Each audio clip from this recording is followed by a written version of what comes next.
Thomas Aquinas versus the Intelligent Designers, or What is God's Finger Doing in My Prebiotic Soup? Prepared for the Gonzaga Socratic Club by Michael W. Katz, Associate Professor of Philosophy, Gonzaga University. Where are the Thomists? A few years ago I received a phone call from Dr. Stephen Meyer, then on the philosophy faculty at Whitworth College. He had just returned from an international conference devoted to challenges to evolutionary biology from intelligent design theory. There was a bit of urgency in Dr. Meyer's tone, so I agreed to meet him. As it turned out, he had something of a complaint to make, for he opened our meeting by showering me with a series of questions. Where are the Thomists? Where are the Catholics?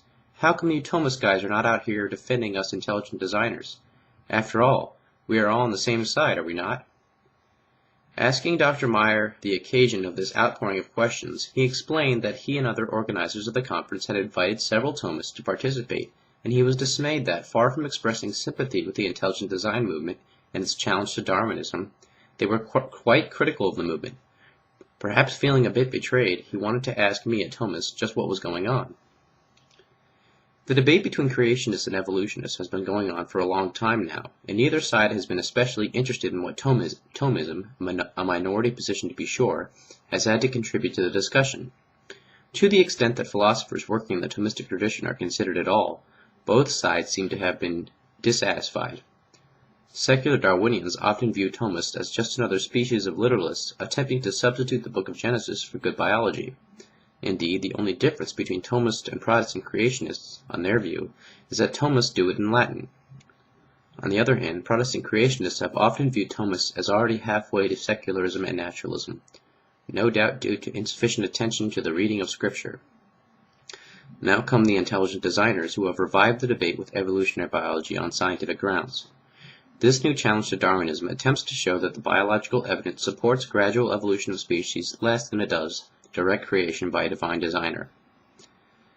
Given the philosophical sophistication of their arguments, it is perhaps natural that intelligent designers would assume that they had allies among traditional Thomists who are known for their systematic defense of the doctrine of creation. Yet Thomists have not generally been quick to jump on the intelligent design bandwagon. As Dr. Meyer discovered, the intelligent design movement has overall not been well received in Thomistic circles. So the question is, why?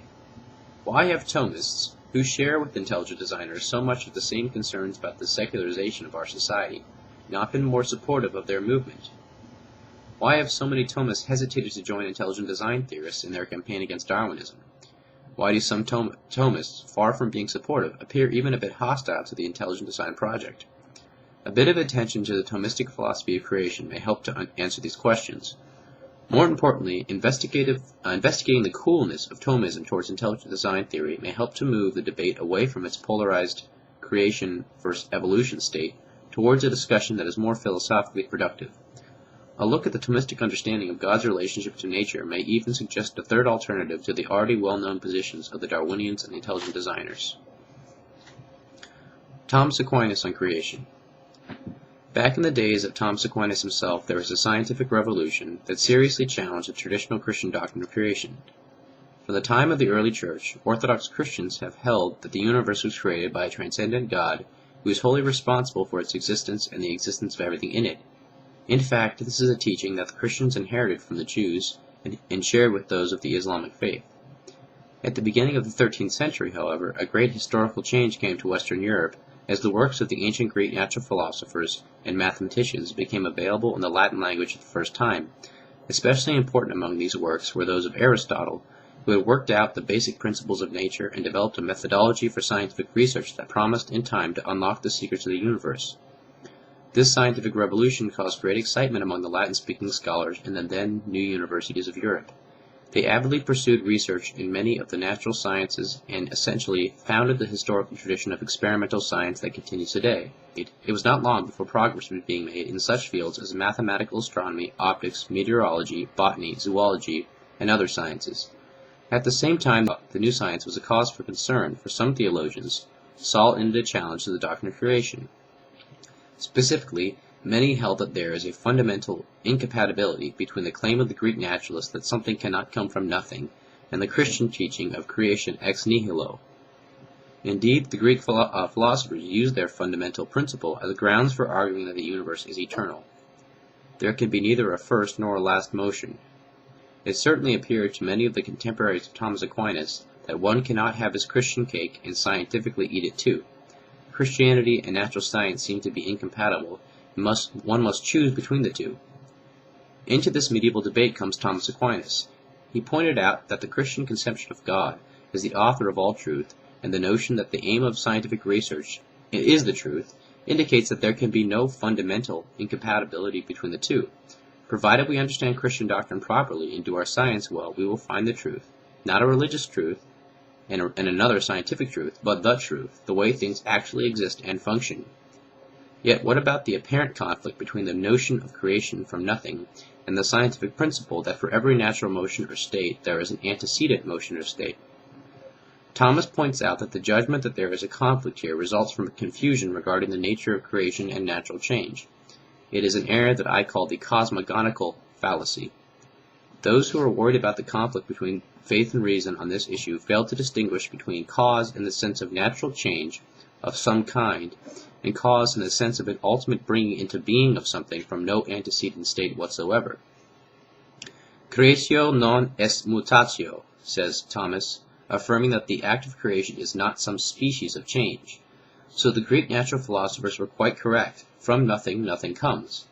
By comes here is meant a change from one state to another, and this requires some underlying material reality, some potentiality for the new state to come into being. This is because all change arises out of a pre-existing possibility for that change residing in something. Creation, on the other hand, is the radical causing of the whole existence of whatever exists. To be the complete cause of something's existence is not the same as producing a change in something. It is not a taking of something and making it into something else, as if there were some primordial matter which God had used to create the universe. Rather, creation is the result of the divine agency being totally responsible for the production, all at once and completely, of the whole universe, with all its entities and all its operations, from absolutely nothing pre-existing. Strictly speaking, points out Thomas, the Creator does not create something out of nothing in the sense of taking some nothing and making something out of it. This is a conceptual mistake, for it treats nothing as something. On the contrary, the Christian doctrine of creation ex nihilo claims that God made the universe without making it out of anything. In other words, anything left entirely to itself, completely separated from the cause of its existence, would not exist. It would be absolutely nothing. The ultimate cause of the existence of anything and everything is God, who creates, not out of some nothing, but from nothing at all. In this way, one can see that the new science of the 13th century, out of which our modern science developed, was not a threat to the traditional Christian doctrine of creation. To come to know the natural causes of natural things is a different matter from knowing that all natural beings and operations radically depend on the ultimate cause for the existence of everything, God the Creator. Creation is not change. Creation is a cause, but of a very different, indeed unique kind. Only if one avoids the cosmogonical fallacy is one able to correctly understand the Christian doctrine of creation ex nihilo. Thomism and the autonomy of nature. Two implications of the distinction between change and creation are worthy of note here. One is that God creates without taking any time to create. He creates eternally. Creation is not a process with a beginning, a middle, and an end. It is simply a reality, the reality of the complete dependence of the universe on God's agency. The other implication is the radical otherness of God's agency. God's productive causality is unlike that of any natural cause. For God not only produces what he produces all at once without any process, but also without requiring anything pre-existing or any preconditions whatsoever. God does not act as a part of the process, nor does God initiate a process where there was none before. There is no before for God. There is no pre-existing state from which God's action proceeds. God is totally and immediately present as cause to any and all processes. On the basis of these implications, for the correct understanding of creation, modern Thomists distinguish between the existence of natural being and their operation. God causes natural beings to exist in such a way that they are the real causes of their own operations. Indeed, if this were not the case, then it would not have been that God created this natural being, but some other. Salmon swim upstream to spawn.